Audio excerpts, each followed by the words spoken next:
tonight's lecture, and he will be introducing the topic and tonight's speaker. Thank you very much, Alan. Yes, thank you very much for everyone to be here, for being here. We know it's Easter Monday. There was a little bit of a mess up there, but thank you for coming anyways. So tonight the lecture will be a conversation mainly with Mr. Vincent Cochetel, who is the he's been appointed special envoy of the UNHCR for the Central Mediterranean situation. He has been in this post since 2017, but he's been with the UNHCR for many more years. He joined in 1986, initially working in Europe, and then moving towards different posts, both in Europe and not. He also was in 2013 during the migration crisis and the big migration crisis of Europe. He was responsible for the Mediterranean. He was director of the European Bureau of the UNHCR.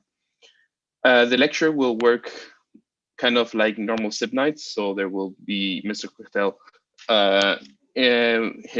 with a PowerPoint making his lecture, but do not be afraid to ask questions. If you want to ask questions, raise your hands. There will be a moment in between the lectures and one moment after to ask questions at the end. So maybe stick to those 2 moments, but it has also to be kind of an interactive lecture. So if you want to ask questions, do not be afraid. You can also send them to me, and I will ask the questions for you if you don't want to raise your hand and speak in the first person. I will now start sharing my screen, and I will leave the floor to Mr. Cochetel.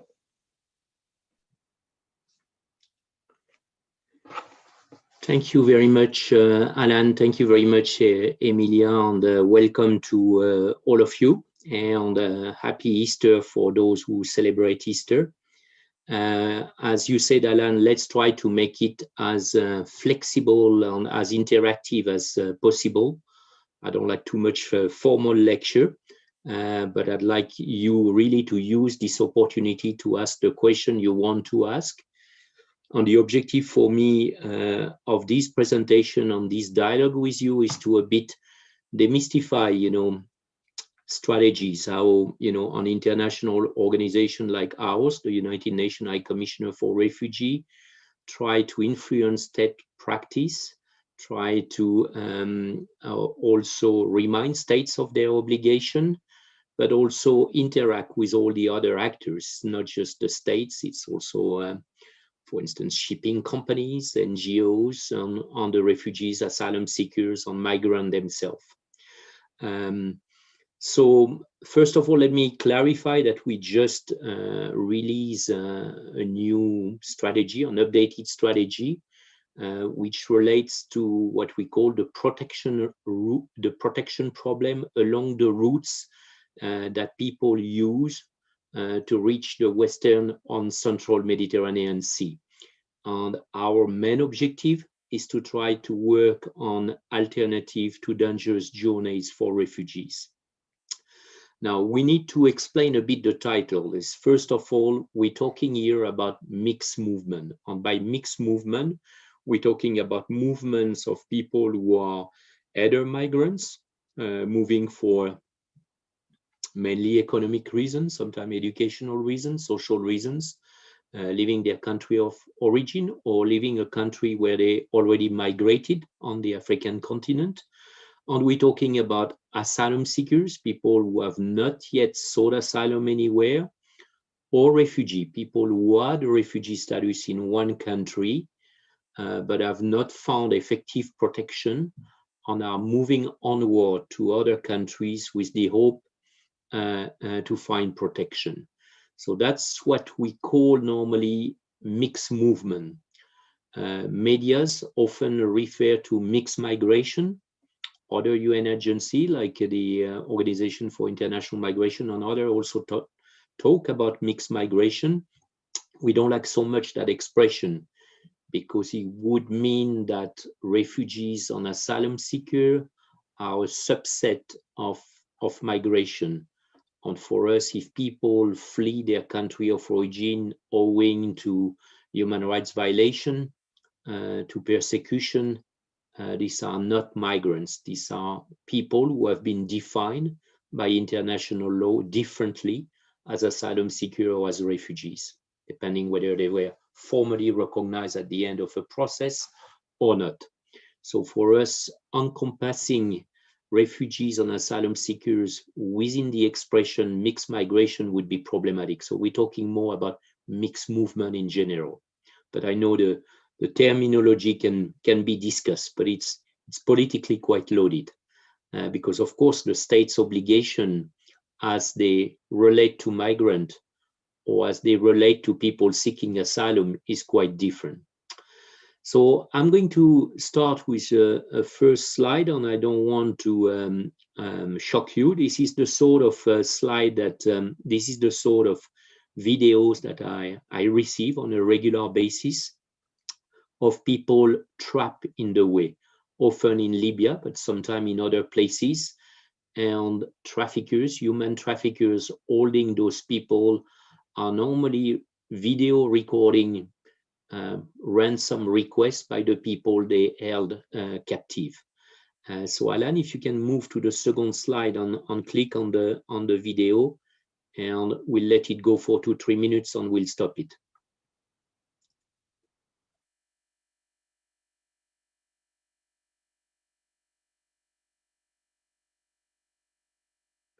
We don't have the sound. If you can try again, Alan. Yeah, just I forgot to share also the sound. I'm sorry. It's all right.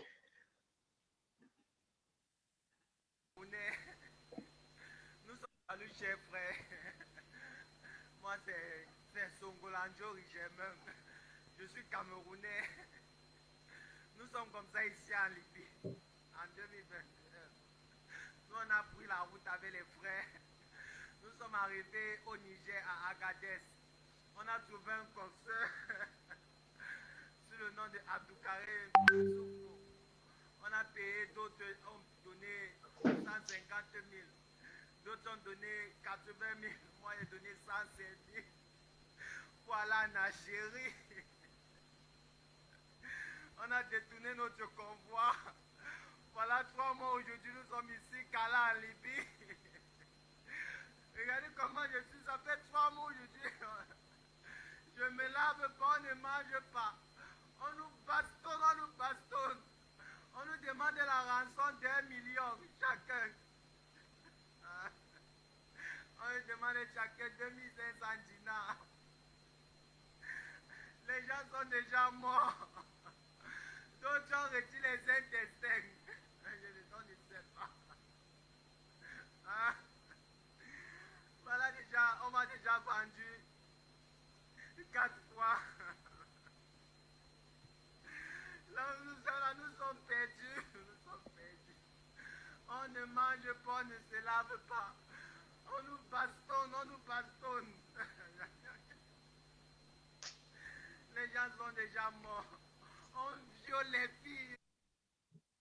Okay, we can stop here, Alan. That's fine, and you can leave that that slide on the screen. So, what is this video all about? So, I'm sorry, it's a bit disturbing video, but that's the sort of material I receive regularly, and that's what we work with as a protection agency. Raw material, sometimes. A young Cameroonian fellow who has been forced into making that video by the people holding him, probably southern Libya. So if he came from Cameroon, he had to cross through a couple of countries before reaching Niger. Either he crossed through Nigeria or crossed through Chad to go into Niger. Arrive in Niger, in that place called Agadez, in the middle of Niger. Wanted to go to Algeria. And he says the smuggler took him to ask him to pay for transport and took him to Libya, where he's kept under captivity for the last 3 months.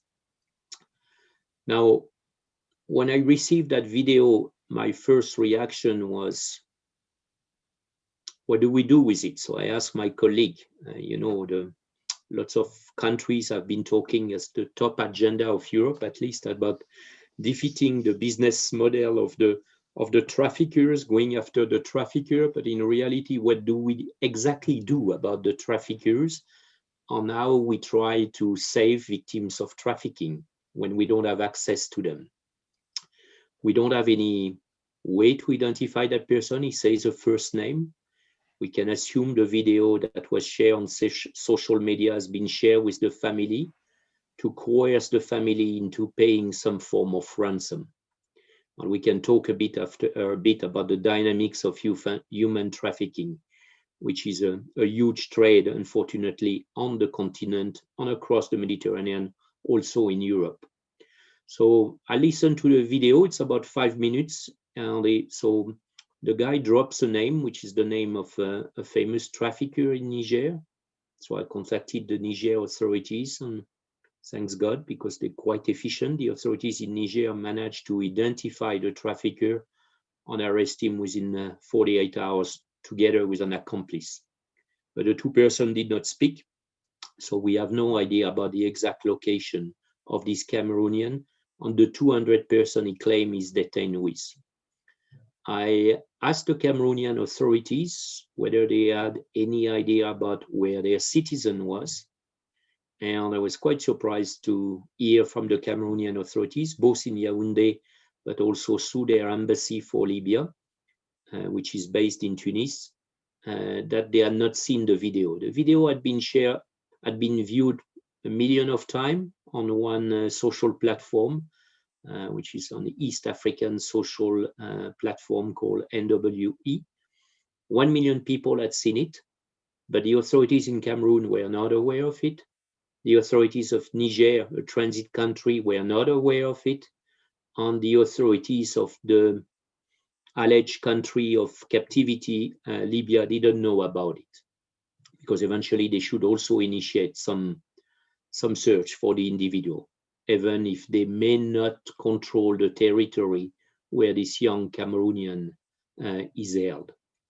Now, you may ask me, what's your business in that? This young Cameroonian, we don't know whether he's an asylum seeker, we don't know whether he's a migrant. Indeed, we have no idea. The video testimony is very short. We know he wanted to go to Algiers. Maybe he was going there to look for some work. There's no indication that he was necessarily going to Europe.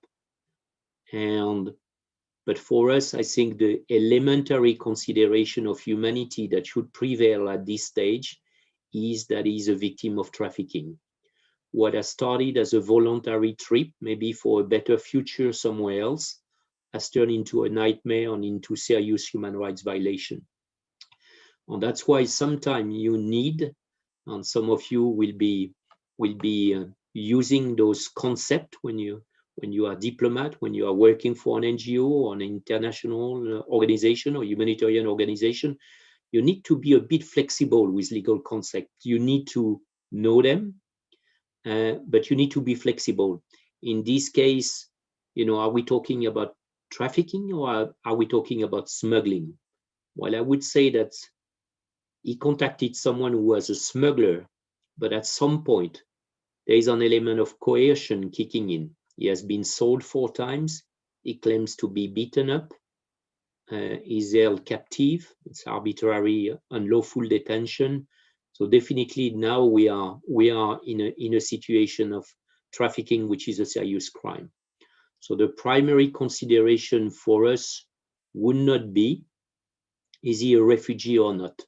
Which may sound strange for an organization like mine, because we're supposed to protect refugees and asylum seekers, but we are not supposed to protect migrants. This is not our responsibility, and we don't know the status of that person. But given the serious human rights violation he suffers, we need to take another route to try to protect him and mobilize other actors than normally the actors we would mobilize in such a case. I won't go more into detail into that sort of case, but I just want you to understand that in my line of job, we have to deal with individual cases, human who suffer a lot, and not just with political or legal problem or policy issues with states. We should never forget that human dimension, because at the end of the day, that's what matters. Brings a little humanity somewhere and try to have an impact on the situation of some of those individuals. I have to say, when I receive those videos, I'm quite upset, in the sense that the international community has been talking so much over the last 4 years, since what I would call the Valletta Summit on migration in 2015, been talking so much about, combating trafficking, making traffickers accountable. And at the end of the day, when you look at a case like that, nothing really has changed. There is no international cooperation among states. Cameroon doesn't speak to Niger. Niger doesn't speak to Libya. And those human beings just get crushed on the road. Now, interesting in the testimony is the fact that he was going to go to Algeria. And that's one of the first myths we need to debunk. When I'm talking about mixed movement, we're talking first about mixed movement through the African continent. There are movements from south to north, but also movement from north to south, and movement from east to west, and vice versa. Those crossing the Mediterranean, those we see on our TV screens or on our newspaper, it's only a minority of people. It's only 34,000 people that crossed into Italy last year from Libya. It's not much when you think of it. Okay, for a country that represents a large number of people, 34,000 people, but just think about the events that took place in Tigray as of November last year. In less than 2 months, 70,000 people crossed Ethiopia to go into Sudan. So in 2 months, Sudan has received much more people than Italy has received in 1 year in terms of sea crossing. So sometimes we need also to keep those numbers in check and make sure that our policy response is not disproportionate to the numbers, which are, at least for Europe, fairly manageable if the problems are managed. And we can come back to that later on. I don't know if you have any questions about those figures that have on those maps, various indicators.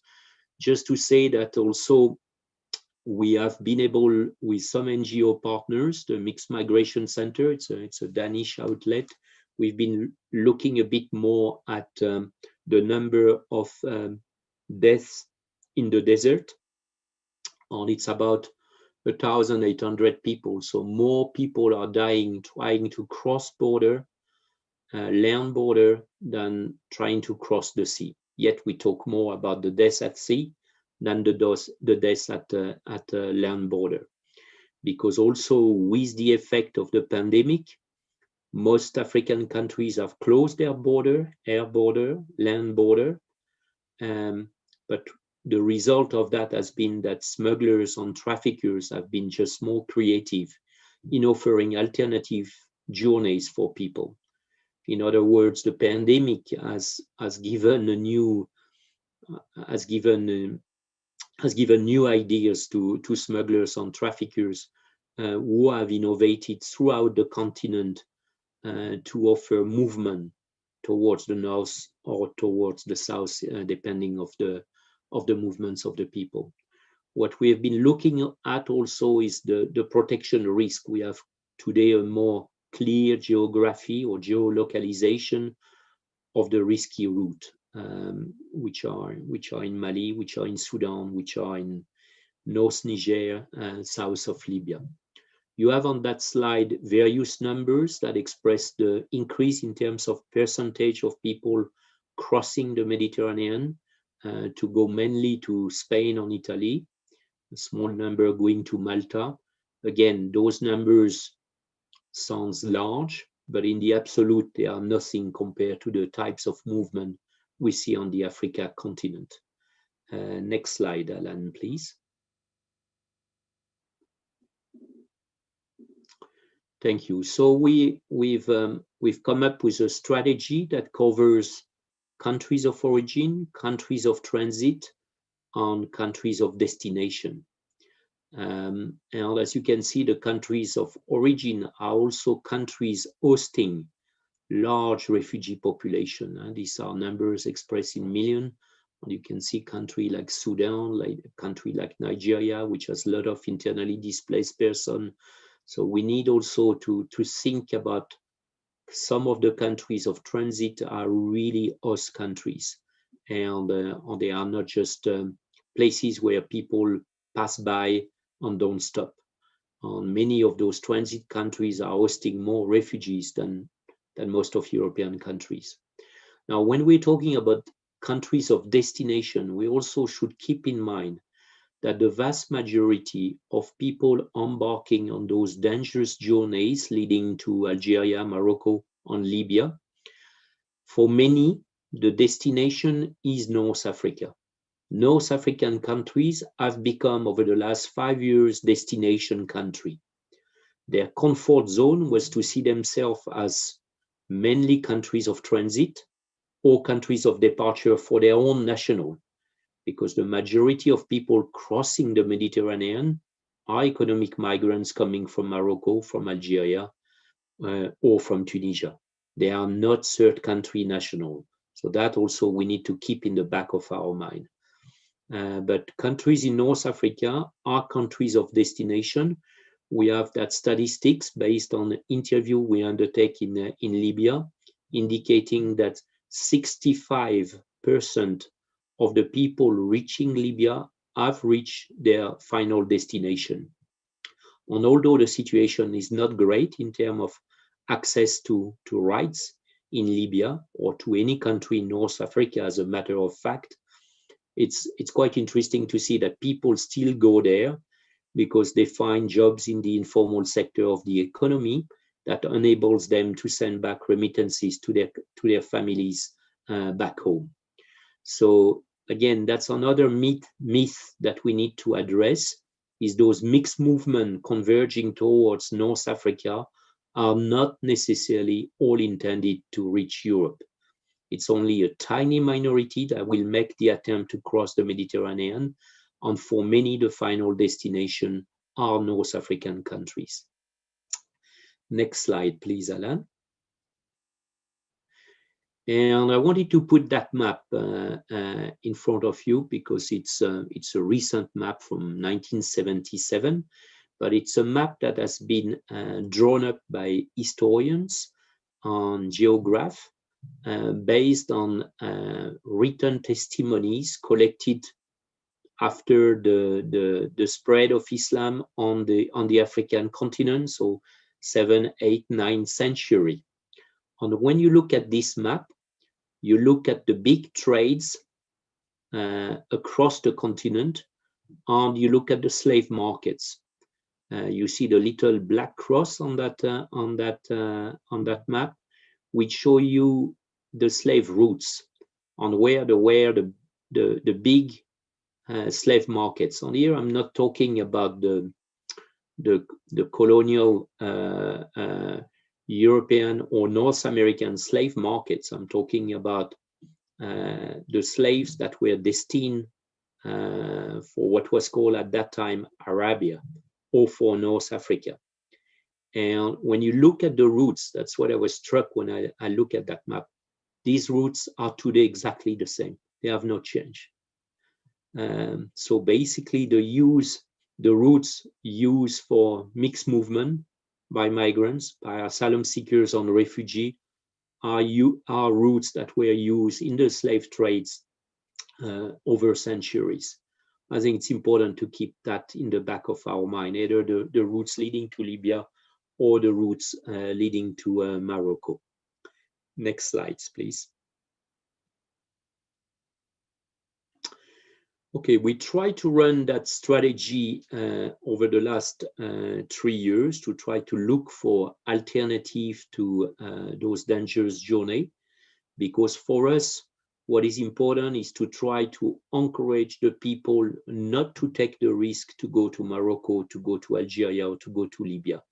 They must be able to find credible alternative in the countries they transit through or the countries they reach. So I think we try to focus our programmatic response in those countries because to a large extent, when they reach a place like Libya, it's too late. That young Cameroonian that we saw is out of reach for the time being. Nobody has access to South Libya. So if that young gentleman would have approached our office or the competent authorities in Niger, in Chad, or in Nigeria, he would not be today in the situation where he is. Now, some of the challenge we are facing is that we have growing insecurity in some of the borders. You see the development in a place like Burkina Faso, on Mali, the spread of terrorism in the Sahel, in the Western Sahel, is leading to massive displacement. We have more than 1 million people displaced now in Burkina Faso, part of the territory no longer under the control of the authorities, like in Mali. We've seen since the beginning of the year serious attacks on civilians by armed terrorist group in Niger. This is leading to internal displacement of population, but this is also leading to displacement of refugees who had sought asylum in those countries. We have 60,000 Malians, for instance, in Niger, and many had to be relocated because of the attacks of terrorist groups. So for us, the growing insecurity that translated also in the killing of several humanitarian workers in Cameroon, in Nigeria in particular, but also in Niger last year and in Mali, makes it more difficult for us to access border areas and to access where the routes that the people are taking to move north or to move south in some instances. So that's a challenge for us. Humanitarian access is more limited. Sometimes that difficulty caused by insecurity is further aggravated by restriction imposed by states. Some states don't want us to monitor the situation on their territory. They don't want us to provide services directly or through local NGO partners to people on the move. It's very difficult to measure the volume of mixed movement.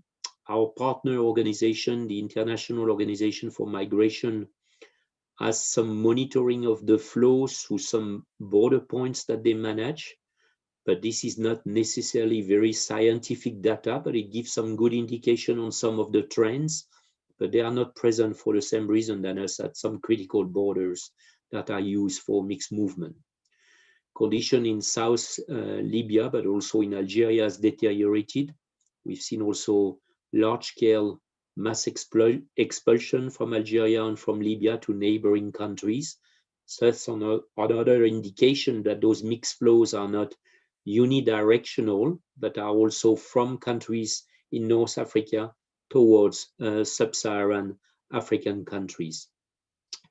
We have challenges in North Africa in terms of legal frameworks, because unlike the rest of Africa, North African countries, which have all ratified the 1951 Convention relating to the status of refugee, except Libya, all those countries have not adopted any domestic legislation to translate into their law the obligation that are incumbent on them to provide protection to refugees and to open social economic rights. So we have a situation in North Africa where refugees to a large extent have benefited from what I would call tolerant status, but have not benefited from rights.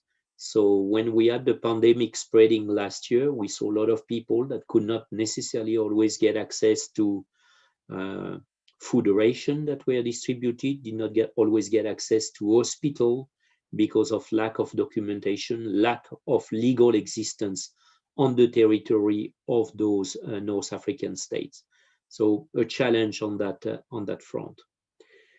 Another challenge that we have faced, which is problematic, because on the one hand, we get European countries telling us you should do more in transit country or in country of first asylum, but funding is always lacking for assistance programs that are considered to be a bit of a luxury item.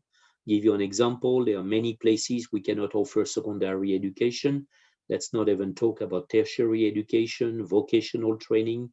And if you are an 18 years old Sudanese refugee, let's say from Darfur, in a refugee camp in Chad, you will not get even food because you will not be considered by the World Food Program as vulnerable enough to receive food, because it is assumed if you are 18 years old that maybe you will look for a job by yourself in a very difficult environment in Eastern Chad. So as a result, many young people get deprioritized for all sorts of assistance programs, and it's very difficult to make them understand that there is any future lying ahead of them in those asylum countries. So many embark on those journeys to try to find a job somewhere else. It doesn't mean they are migrant, but they leave the country which has provided them asylum and protection in order to cater for the needs of their families. So that's what I call insufficient safety nets in terms of programmatic activities that would have a stabilizing value for those movements. Next slide, Alan. Again, this is a map of the routes leading to Europe. So that's another visualization of what we have seen before. On those red circles, try to represent the areas where we have been recording more protection incidents. So by protection incident, we include trafficking of human beings, rape or other form of sexual or gender-based violence, illegal detention, beatings, people being abandoned along the routes. So that's the way we try to capture the risk along those routes. And accordingly, we try also wherever we can, depending on as to whether the states allow us to develop our programs, we try to position our program on our partnership agreement along those routes where the risks are the most serious. Alan, next slide, please. So the key ask that we have for states, I mean, we want states to strengthen asylum system or build it. As I said, North Africa has no asylum system in place, so they need to build it. And all the other countries around North African countries have got asylum system in place for a number of years. We just need to strengthen it. And we strengthen it because it's good first for refugees who are living there. And as I said, the majority of the refugees are not on the move. 85% of the refugees stay in the first country that has offered them asylum. So I think that's also important that we keep that statistic in our mind, because sometimes in Europe, we believe that all the refugees are coming to Europe. No, 85% of the refugees stay where they are in the country of first asylum. Normally for couple of good reasons. One of them is that the neighboring country is quite close culturally or in terms of socio-economic terms. Two, the people don't want to go too far from their home country because they still have the hope that they will be able to return to home when the situation improves in their country of origin. So they don't want to go too far. The 15% that move from the country of asylum are people that are either facing protection problem or people that are falling off the radar screen in terms of programmatic intervention.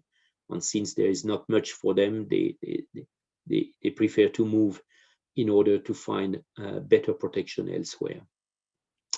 So we need from states better advocacy to ensure access. I mean, too often states are telling us you should, but in reality, we don't have access to many places.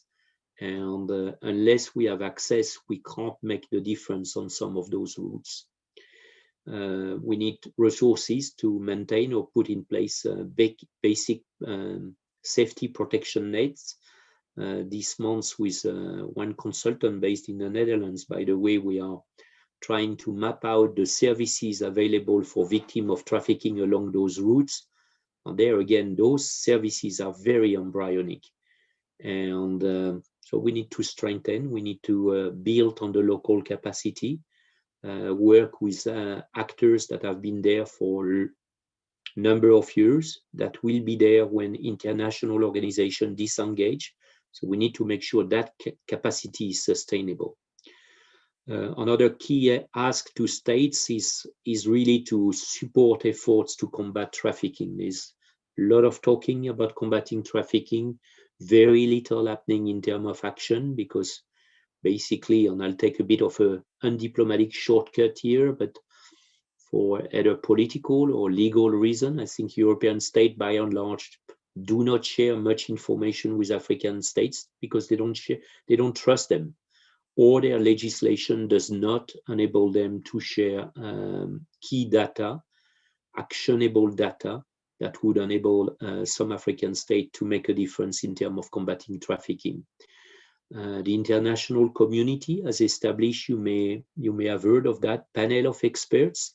Those panel of experts are experts appointed by member states of the United Nations, and those experts are supposed to focus on areas determined by the UN Security Council according to sanction regime that have been decided by the Security Council.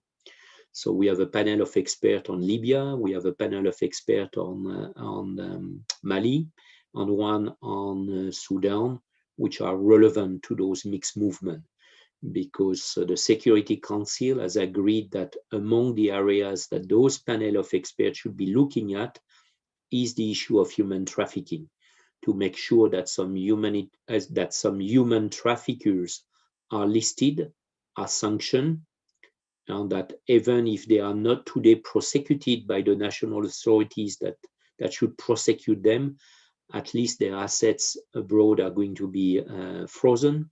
They won't be able to travel. On the one day they may be tried. So we try to encourage states to participate more and engage more with those panel of experts, because unless we have sanctioned, we are very concerned that impunity will continue to reign.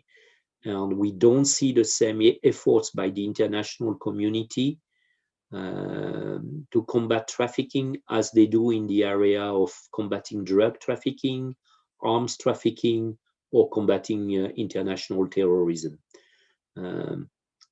Human trafficking remains by and large an activity that still enjoys a lot of impunity along those routes.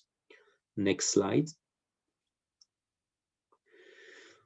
Our priority, if I could summarize, and that's the way an international organization like ours works. So when we look at the priorities, we try to focus our energy, attention, our resources, our partnership to a limited number of priorities, because resources are in any case limited. So for us, the top priorities enhance the outreach, the identification, the referrals, the assistance along the key route. Most of those mixed movements are not taking place in capital cities. Doesn't matter, for instance, if you look at a country like Niger, if you are in Niamey, most of the movements, they don't go through Niamey. They go through Ngimi, they go through Agadez, through Asambaka, through those places. So it's important, and we cannot have offices all over the places. So we need to make sure that we develop dynamic partnership with local actors along the key routes, so those actors can help us identify persons of concern to UNHCR. So that would be a victim of trafficking, potential asylum seekers, refugee on the move, then make those referrals, provide them basic assistance, and then refer them to offices where we have them in those countries. Other key activities, yes, improve education services in general and vocational training for the youth, because we believe those activities have a stabilizing value for refugees in country of first asylum. We need to also try to improve case processing in remote location. There are some countries where we have huge backlogs of asylum seekers waiting for their asylum hearing with UNHCR. There are many countries where the states are not assuming responsibility for status determination. In other words, states do not determine who is a refugee or who is not a refugee, but have delegated that responsibility to UNHCR. So we act a bit as a state to determine who is a refugee and who is not. Provision of cash, this is one activity that has a stabilizing value. We try to also encourage refugee on the move to consider what we call legal pathways in order to avoid those dangerous journeys leading to Morocco, Algeria, and Libya. One of these legal pathways, family reunion. Family reunion is a right, especially which was well codified in European law, if I'm looking at Europe. But in reality, access to family reunion for a young refugee or for a spouse is extremely difficult. It requires a lot of documents, sometimes DNA testing, and lots of administrative documentation barriers that refugees are not able to address where they are. Give you an example, if you are, let's say, a refugee from Eritrea, you have in the Netherlands many refugees from Eritrea. If you are a refugee in Eastern Sudan, well, you don't have any embassy in Eastern Sudan. You need first a permission to leave the camp from the authorities to go to Khartoum. Then if you go to Khartoum, you may not have the embassy of the place where your husband, for instance, is living. If, let's say, you have a spouse with young children, Eritrean children, in a refugee camp in Eastern Sudan, and the husband is in the Netherlands, it's going to be difficult to get all the documentation, get interpreter support in order to get an appointment at the Dutch embassy and to have your case processed for family reunion. Very complicated, even if it's a right. So this is something we try to facilitate access to that right, so the people don't feel tempted to embark on those dangerous journeys. Because a number of refugees in Europe would think that those legal pathways are not practically working, so it's more easy to pay someone to bring the family across without realizing that the risks are enormous on the road. Next slide, please, Alan. Other priority we've put in place 2 years ago, we've put in place what we call 2 emergency transit mechanisms. We have some refugees trapped in Libya in a very difficult situation, either in detention center, either outside detention center, but with absolutely no right, a lot of risk to be caught by traffickers or caught by the authorities and put in appalling detention center. So we've decided that we need to evacuate some of those refugees out of Libya. But resettlement countries don't want to go to Libya. They think it's not safe, and they cannot undertake individual interviews in Libya. So if we cannot bring protection to people in Libya, we decide that we should take people to protection elsewhere. So we decided to evacuate more than 4,000 refugees to Rwanda and to Niger, where we have on emergency transit mechanisms. These are camps with all sorts of services that we've put in place there, where resettlement country can go and select refugees who are then going to be transferred to different resettlement countries, not just in Europe, but in Canada, in the US, in Australia, in different places. So it's quite interesting that those 2 countries, Niger and Rwanda, decided to create those regional platforms which are used basically to save lives that otherwise are not saved. And I have to say, I've been to Niger several times to accompany some of those evacuation flights from Libya, and it's really striking that to see when the refugee woman disembarked from the plane in Niamey.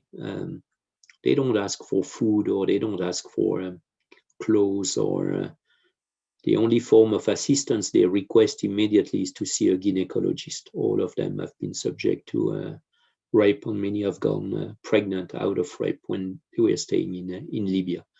So we need to focus again the care arrangement on the health sector, not just physical health but mental health, and make sure that we manage good community service to put those people back on their feet, and then try to give them a chance of a new life in a different country. As I said, we need to expand people to people on digital communication with communities along the route. That's one of the challenge for us. The young Cameroonian person, if he had been told by us, don't go to Algeria, there is a risk that you're going to be trafficked, would he have listened to us? And the answer is probably no. Migrants, refugee, asylum seekers on the move often trust the smuggler, often trust the diaspora, the people who have paid for the trip, and they don't trust humanitarian actors. So having communication project to tell the people in their language through various vehicles, which can be radio, social media, or face-to-face meeting, or we do that sometimes through bus company. But if we tell the people directly it's dangerous, look at the alternative, there are services available to you here or there, people don't believe us. So we need to work with diasporas. That's the only way around, because they are the one who can influence the behavior of the communities and influence more positively those movements.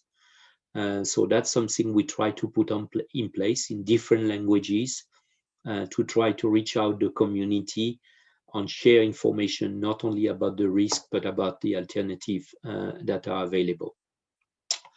Other priorities involve mobilizing, as I said, broader partnership to combat trafficking, not just from the point of view of combating and prosecuting human trafficker, but it's also about recognizing the rights of victims of trafficking, because they have rights and they can be also key witness for prosecutors.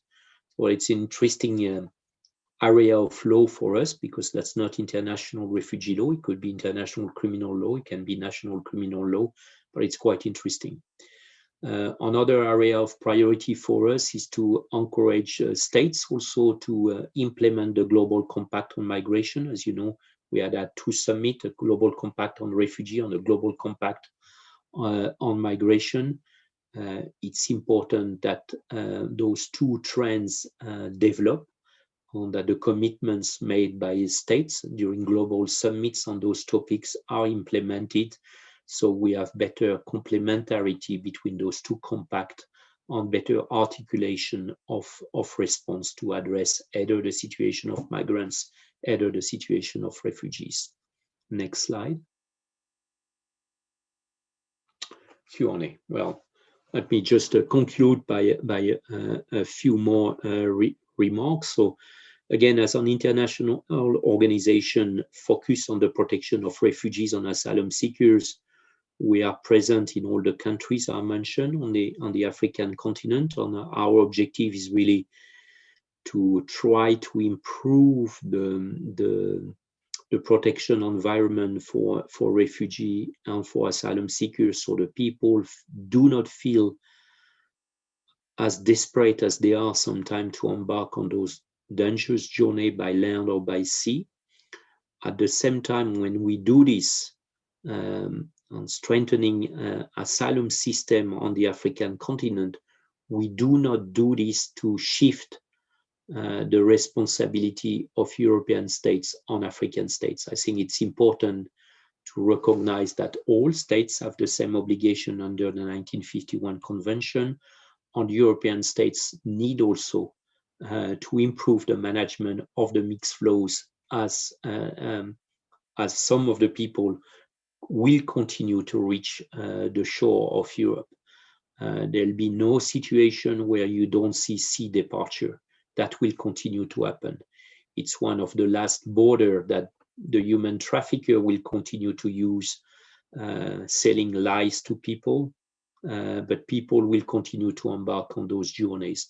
Not necessarily hundreds of thousands of people, but we've seen it last year. It was a combination of war, human rights violation, but also the socio-economic effect of COVID on some communities was harsher than before.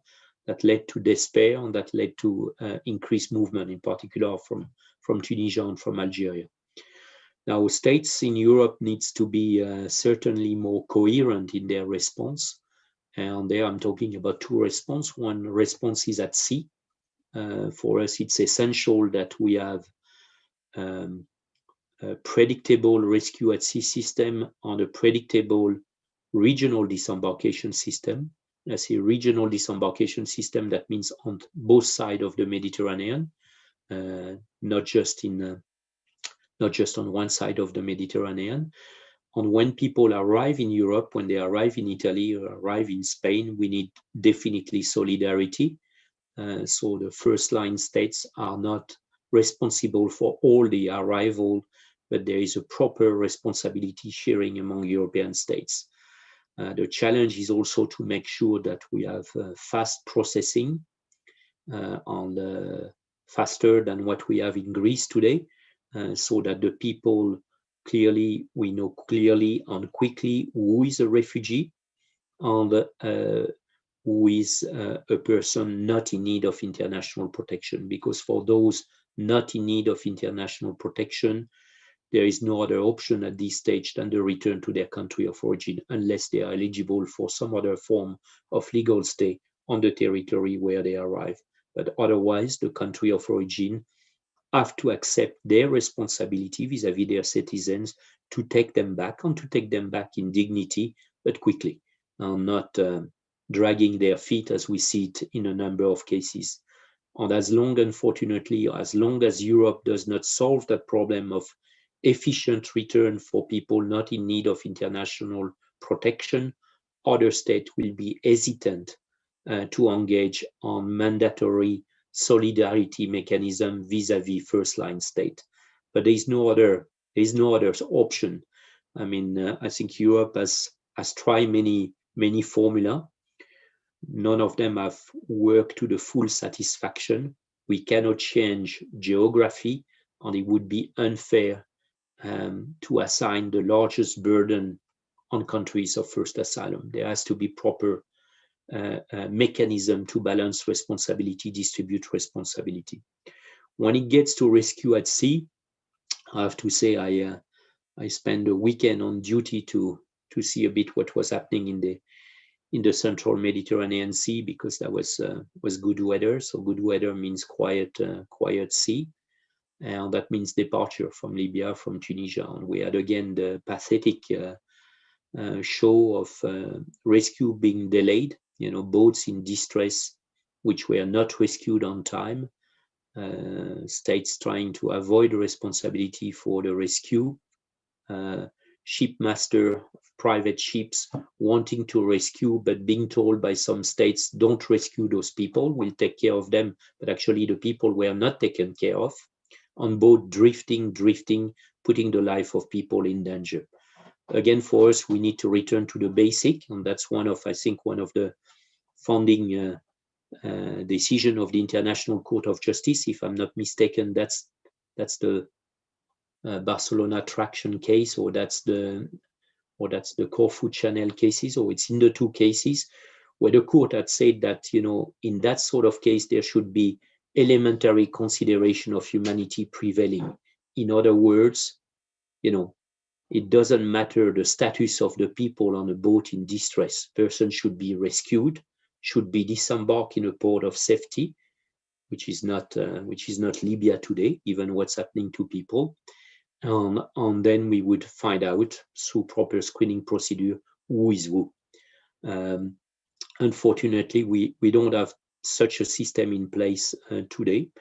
Europe is trying to negotiate its new pact on migration and asylum, but no compromise has been found yet by states. So, which leaves the situation as it is for Spain, for Italy, and for Malta, for Greece, and for Cyprus, to deal with the arrival alone, with some support from the European agency, Frontex, and the European Asylum Support Office, but we don't have organized and predictable solidarity among member states, and that needs to be fixed.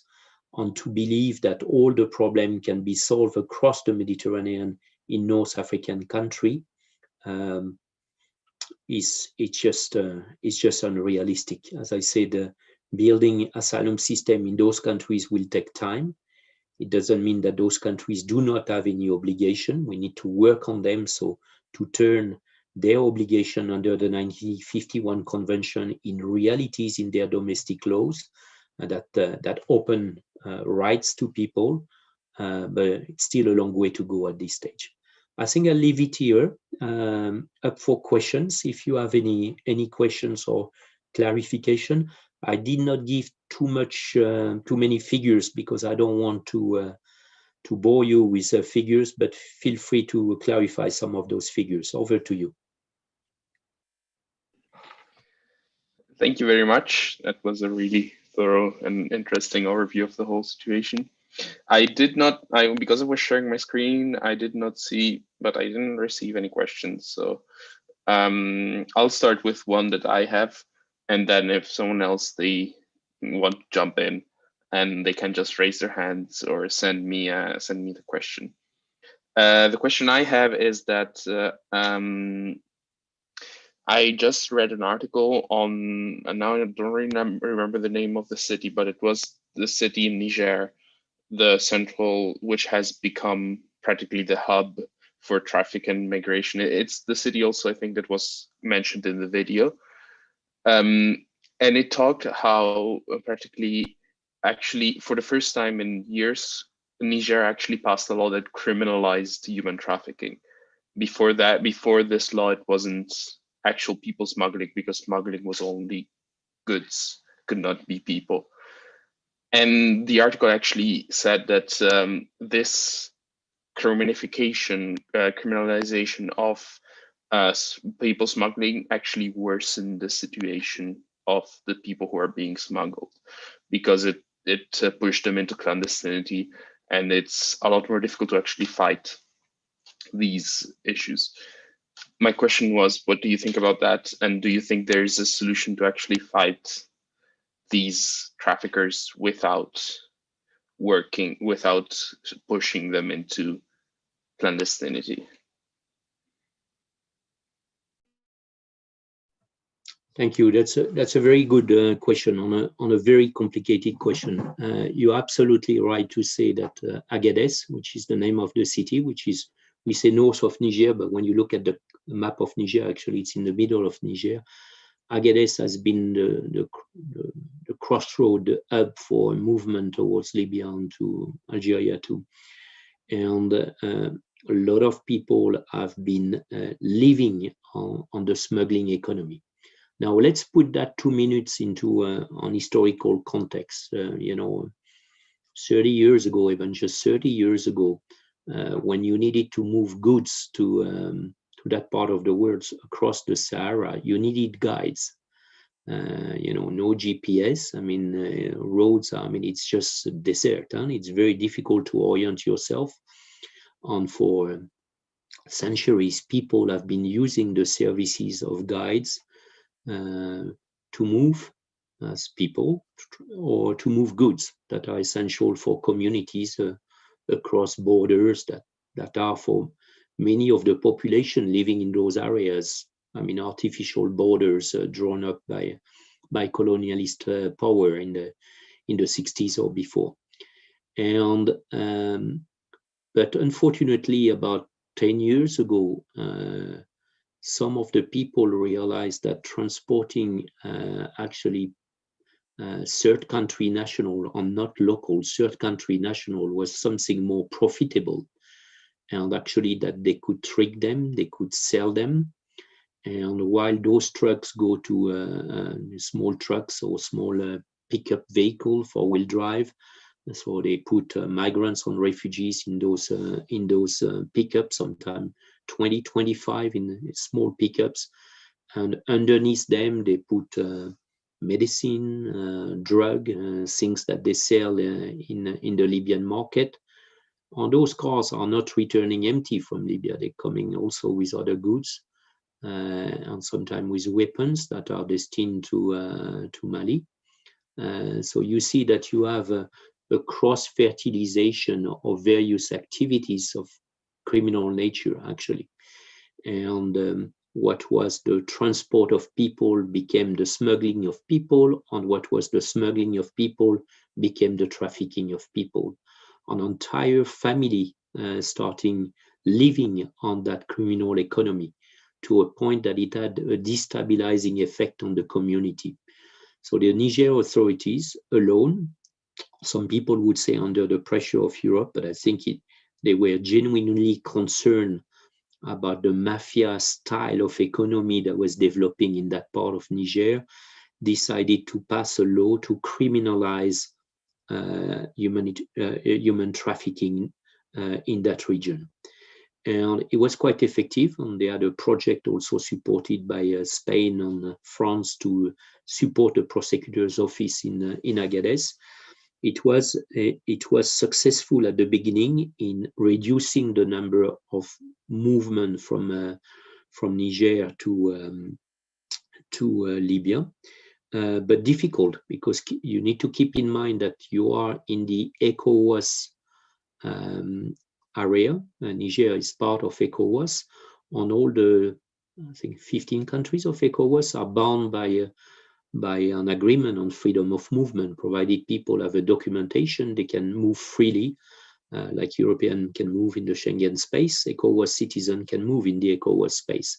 So it was quite radical as a decision to prevent the movement of people north of Agadez. So it was curtailing that agreement on freedom of movement.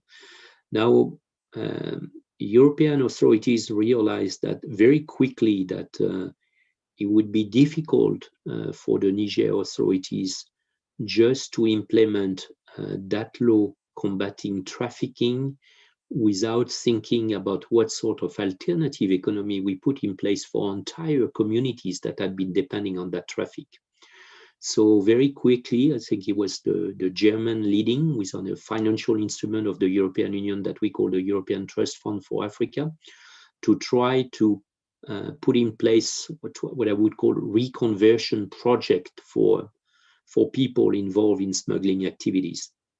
And there was a brief period where the Niger authorities basically offer an amnesty to the traffickers and the smugglers, saying, if you renounce to that trade, you'll be assisted to set up your own little company. We'll give you some income generating grant to start some legal business. I think it was all well intentioned, but when the municipality of Agadez, invited the people to a town hall meeting, I think it was beginning of 2017, to see how many people would be interested in those reconversion grants, they expected a few hundred individuals to turn up, and I think 8,000 people turn up. And the sort of money you need to create from nothing an alternative economy is quite difficult. Plus, as I said, it was a very profitable trade. So people did not see really the economic benefit of shifting from a very lucrative criminal activity to a modestly remunerated legal activities. But I mean, imagine in Europe, if you tell a drug trafficker pushing drug in the corner of a street in my city in France, and you tell him you can work as a cashier in a supermarket, whether the person will decide to change the economic activity overnight. No, that takes a lot of convincing, a lot of economic support on sustainable development. The problem there, and that's a problem we are confronted along those routes, is that the development actors are a bit slow. There is nothing like emergency development. And, time is not on the side of those fragile governments. They need to show quickly that they care about the people, and that if they pass this repressive legislation, to combat a very specific crime, they have to come up with alternatives that the people see as credible, as sustainable, as viable, and otherwise they lose their credibility themselves, and it's not easy. So as the situation become worse, I would not think so, because it's still a crime. You have to combat it by all means, let's say the trafficking used to take place, yes, in broad daylight. Now it's taking place at night. And sometimes traffickers abandon the people in the desert because they're scared to be caught. But you would not be able to use those arguments to say, oh no, the legislation was bad. You need to combat the crime, because the seriousness of the human rights abuse that the people suffer once they arrive in Libya are such that you need to do everything you can to prevent that from happening downstream. Thank you. Sorry, a long response, but that's a very interesting topic that touch, again, criminal law, international criminal law, international human rights law, but also, economic development of those areas that have been a bit disenfranchised. There are many areas in the Sahel that have been neglected by states for decades. Yeah, thank you very much for the answer. Yeah, this whole discussion about what we can do also as Europe or in general for the countries in order for also to stop migration, so that these things don't happen anymore, is a whole other discussion. I saw that Nina had a raised hand, but she has connection issues, so I will ask a question for her. She says the first map showed the number of people crossing into Europe during 2020, which was quite a lot despite the pandemic. So I was wondering whether anything has changed about the European response to migration from Africa, specifically since the onset of the pandemic, as I can imagine this bringing some additional challenges. Yeah, thank you. No, the Commission came up with their new pact on asylum and migration, which is up for discussion by member states. As you may have seen in the press, there's not been so much progress at this stage. The European countries try to look for solution in what they call the neighborhood. So that means across the Mediterranean or in the Balkans for the Eastern Mediterranean routes. They're looking at solutions elsewhere than on the territory of the EU. But I think, people will continue to come. I don't think we should go into catastrophic scenarios of, millions of people coming across to Europe, because that won't happen. It just won't happen. But I think it's important that Europe is better prepared than it was in 2015.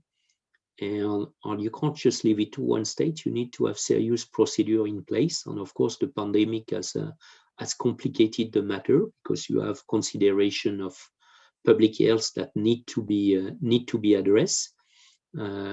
We should not be naive also. Some of those people on the move may pose security problem for Europe. I'm not, I've seen that in Greece in 2014, in 2015. So let's not be naive. We need good screening procedure in place, human, but effective. And for those who are not allowed to stay in Europe, as I said, there should be a rapid return, because as long as we don't solve that problem, it's difficult to organize a system in Europe where you can promote solidarity among European states. So not much has changed in the attitude of states during pandemic. I have to say that I found quite remarkable that Italy and Spain, even being under quite lot of constraint due to the pandemic, have managed to leave their port open for disembarking people rescued at sea. So I think that's quite remarkable when you think of it. And connected to this, has the pandemic affected your daily work in any way, or is it more difficult for the UNHCR to act in these because in these places because of the pandemic?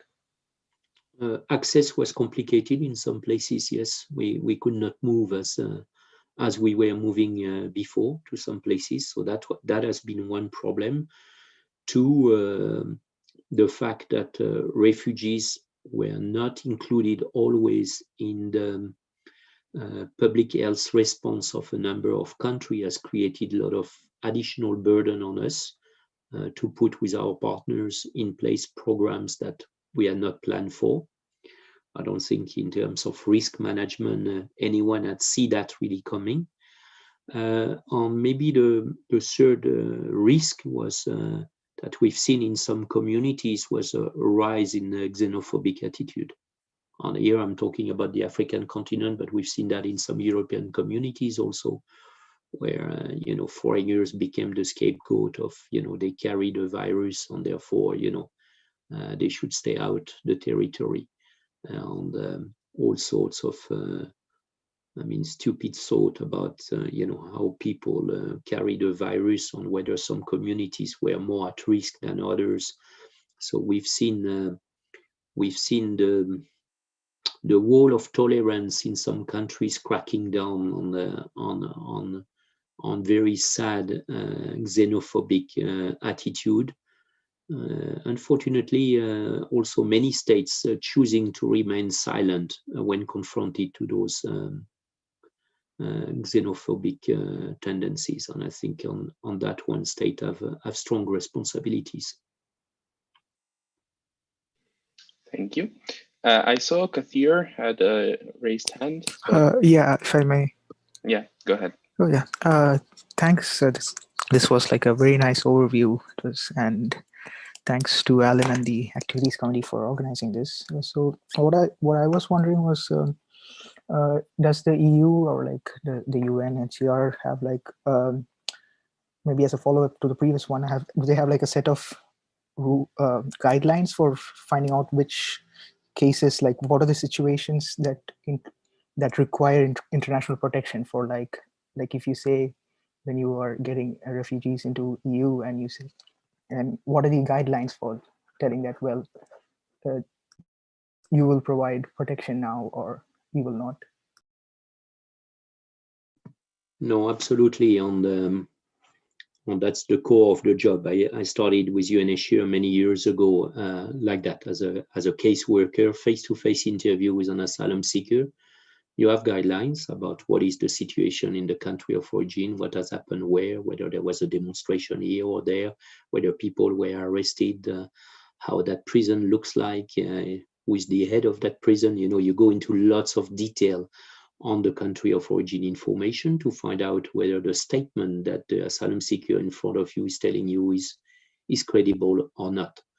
Because the threshold the person should reach in the interview is to demonstrate that he or she has a well-founded fear of persecution based on one of the criteria of the convention, well-founded fear of persecution. So there is an element of subjectivity, an element of objectivity there, but that is the hard part of the job, is the credibility assessment. So you need to develop lines of questioning with asylum seekers to determine whether, yes, the person has a well-founded fear of persecution. So in some countries, it's quite clear because people are fleeing events that are very well known, and they're moving en masse. I mean, you may have seen during the weekend the videos that CNN has published with Amnesty International of alleged war crime in Tigray, very serious allegation of extrajudicial killing. I mean, we know there's been some human rights abuse in that conflict. So when people leave en masse from that conflict, it's more easy to establish, to take a decision for groups sometimes. But there are other situations where we do it on a case-by-case basis, and in Europe we do it on a case-by-case basis. And it's not a perfect science. It's a very interesting job, but it's complicated, and you need to be updated constantly, and you need to be updated because sometimes asylum seekers are well prepared. and they are well prepared because they have been told to tell a story which is not their story. Sometimes they are hesitant, and you believe, oh, but they hesitate because they are not credible. But no, on the contrary, they are credible. But sometimes it's the effect of the trauma they have suffered that blurs a bit their memory and their ability to give the details of what has happened to them. So you need time in those interviews. But I would say, when I talked about quick screening at the border of the European Union, I remember going to one of these hotspot. It's called a hotspot. So it was supposed to be a processing center in Pozzallo in Italy in 2016. And the people had just arrived by sea 24 hours before I talked to them. And it's not rocket science. For I think 80% of the people, I'd say in half an hour, you could say whether they were refugee or not. And for 20%, you would have to go into more in-depth interview. But for the others, you did not need years of procedure to find out whether they were refugee or not. Some of the people were clearly not refugees, and in that case, what's the point to put them in an asylum procedure? Just a waste of time. It's to create a false expectation, because at the end of the day, they will not qualify for refugee status. So it's not a service to them. It's not a service for the host community. So we need rapid procedure, but with appropriate safeguards, and those safeguards are enshrined in European law. So I think that's not the problem. The problem is the procedures are not so efficient today. Thank you. Thank you very much. I have not received any other questions right now, so if you would like to, you can just raise your hand. Otherwise, I'll ask another question myself, but I want to leave it also open to everyone else. But yeah, this might be a little bit maybe outside also of your area, because it's more, it's still Central Mediterranean, but it's a little bit pushed. What do you think of because it has been criticized quite a lot, but what do you think of the Turkey deal with the European Union and the situation of the migrants in Turkey? And is it something that is desirable, or should they find a different solution to the problem? Is it maybe giving also too much power to Turkey? But especially for the people there, for the refugees in the region in Turkey.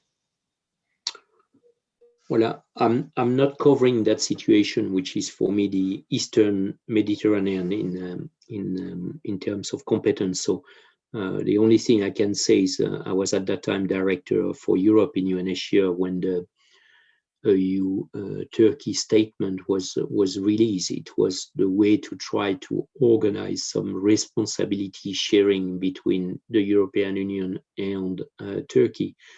I think Europe only realized in 2015, in spite of all the early warning signals of a deteriorating situation in all the countries surrounding Syria, Europe only realized when the people were on their doorstep that Europe was only one country away from a common border with Syria. You just had Turkey in between. And for a country that is hosting a large Syrian refugee population, large Iraqi refugee population and all that, Turkey needed at that time much more help than it received. So eventually it received assistance, large assistance from the European Union. And I think that's welcome. Because you have to reinforce the capacity where they are needed, and again, avoid dangerous journeys, avoid feeding the smuggling and trafficking business. So it's important to support Syrian refugees wherever they are. And then you saw arriving to Greece all sorts of people, not just Syrians. I mean, you had people fleeing from all over the world, connecting to Istanbul airport. And 3 days after, they were in Çeşme, Izmir, and embarking on boats to go to the Greek island. And at a point, the situation became uncontrolled, where departures were visible, no one prevented them, and people were coming in large number, on all sorts of people, genuine refugees, but also people that that should not have entered in Europe, that should have been screened out in the point of entry in Greece. But Europe was not prepared, and I think it was a crisis of responsibility, a crisis of management, a crisis of solidarity, certainly among European states. And have we learned a lot from that crisis today? I'm not so sure. I think I've heard a lot of politicians say never again, it won't happen again. I don't know. I just don't know. But it's not being, I would not frame the question as, is it risky to be dependent on a country like Turkey and all that? It's not as simple as that.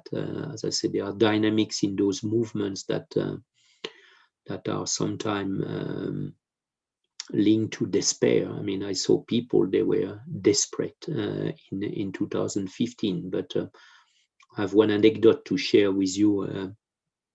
One morning, I was in one island, I think it was in Samos, and I got up early in the morning. It was 5:36 with a colleague just to see some boats arriving, and colleagues with some NGOs were providing basic assistance to people arriving to Greece, and then referring them to reception center. It was not very good condition, but that's what we call it at that time. And I saw the boat was full of Syrian, was only Syrian on that boat, on the first boat. And people looked very scared on the boat. And so I took some people apart. There was one young guy who spoke good English, and spoke to him. And I said, well, don't worry, you are safe here, and we'll do our best to take care of you, and don't worry. And I say, it must have been traumatizing to cross the Aegean Sea at night. And he looked at me, he said, you don't understand. I said, what do you mean? He said, well, it was not scary to cross the sea. I mean, of course, it's a bit scary for some people, but for me, that was not why I'm scared. I was scared on that boat because on the same boat, we were leaving the people we flee from. So in other words, that Syrian guy was telling me that on that boat, there were refugees, but there were also Syrians that had been perpetuating human rights violation in Syria. And it's not written on the people's face. And you would think, well, all those people were arriving to Europe, and Europe had absolutely no capacity, or did not want to put capacity in place to screen those people and verify who is who. So I got very nervous. We started alerting state on the need to have really efficient screening procedure in place, but they were not in place. And just to complete the anecdote this time with a funny one is the next boat that arrived, you had a mix of people. You had Syrians and you had Sub-Saharan African. And there was a tall guy, 190 from West Africa. And I say, hello, how are you? He say, fine. I say, okay, so don't worry, you're safe here. Where are you coming from? And he looked at me with a big smile on the face, and he said, I'm coming from Syria, of course. Because that's what we wanted to hear at that time. But that's what we tried to reduce the movement to. But actually, there were lots of people, there were refugees, but there were also people who were not refugees. There were people moving for all sorts of reasons. We keep in mind the Syrian refugee crisis. Yes, it was the engine in that movement of people from Turkey to Greece, but it was a much more complicated situation on the ground, and still is today. So we need some sort of deal with Turkey, the same way we need some sort of robust response with all the countries hosting Syrian refugees in the region. Thank you very much. I don't see any hands. I don't have any questions from the chat, and I think it's already 9:30, so I think we can leave it at this. And thank you very much again for coming, especially on Easter Monday. It was a really interesting talk and a really nice overview. Thank you. I wish you all the best in your studies, and after your studies, we need young people like you to take our jobs later on. Unfortunately, this sort of situation is not going to disappear. We're dealing with a complex crisis where people flee from their home not for the fun of it. Nobody likes to live far away from home. People do that because they're forced. So sometimes it's just bad governance and they are economic migrants. Sometimes it's climate change, but sometimes it's serious human rights violation on the war that force people to move. And there has to be a place of asylum for them, and there has to be responsibility sharing between people hosting refugees. Can't just be always the same countries making the effort. So no easy solution, no quick fix, but that's what international cooperation is about, finding solutions. Thank you very much. Thank I'll you. leave the floor back to Emilia. Yes, thanks, Alan. Well, I think everything has been said. I just want to say again, thank you very much for your talk, sir. It was very, very interesting. And also thank you to Alan and the rest of the activities committee for setting this lecture up on Easter. Thank you everybody for being here. Feel free to come to more lectures, usually every Monday. And have a nice evening. Thanks everyone for coming. Have a nice evening. Bye-bye. Bye.